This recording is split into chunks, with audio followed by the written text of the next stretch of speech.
Apie augintinio maudymą dažnai sulaukiame daug mitų. Dažnai girdime, jeigu maudysime augintinį per dažnai, galime nuplauti apsauginį odos sluoksnį. Tai tokio maudymo kaip per dažnai išties nėra. Tikrai augintinį galima maudyti pagal poreikį.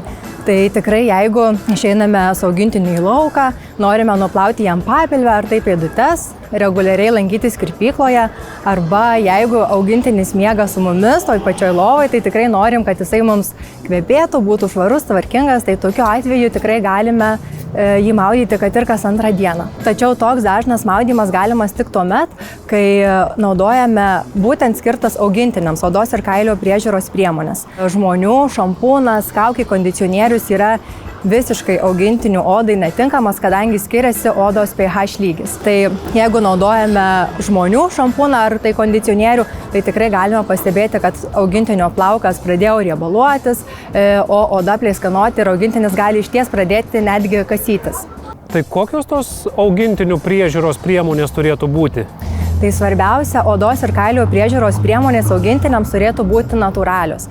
Tai itin svarbu, kad jų gamyboje nebūtų sintetinių agresyvių ingredientų, kurie galėtų sukelti, tarkim, ir alergiją augintinių odai bei kailiui. Reikėtų vengti tokių ingredientų kaip parabenai, silikonai, SLS-ai, mineraliniai aliejai, o kokių ingredientų būtent reikėtų ieškoti sudėtyje. Tai yra šalavijų, avokado, šilko ekstraktai, gali būti pantenolis, tai būtent tokie ingredientai išties turi daug drėkinamųjų, maitinamųjų savybių ir tikrai regeneruoja ir odos ląsteles ir palaiko kailio žvilgesį bei glotnumą. Kaip turėtų vykti maudymas, kad būtų augintiniui sveikas?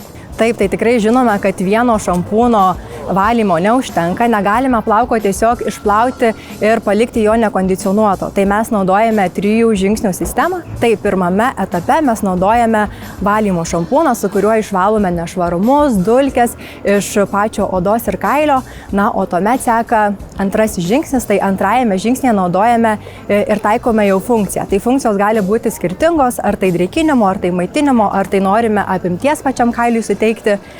O trečiame žingsnėje jau mes tą funkciją užfiksuojame. Tai tikrai išmaudę savo augintinį šią 3 žingsnių sistemą pastebėsime labai didelį skirtumą, nes tiesiog dulkės ir nešvarumai prie augintinio kailio lips tikrai rečiau. Tai tikiuosi, kad per dažno augintinio maudymo mitas buvo sugriautas ir tikrai skatinu augintinį maudyti pagal poreikį, kada mes norime, kad galėtume juo džiaugtis, kad jis būtų tvarkingas ir švarus.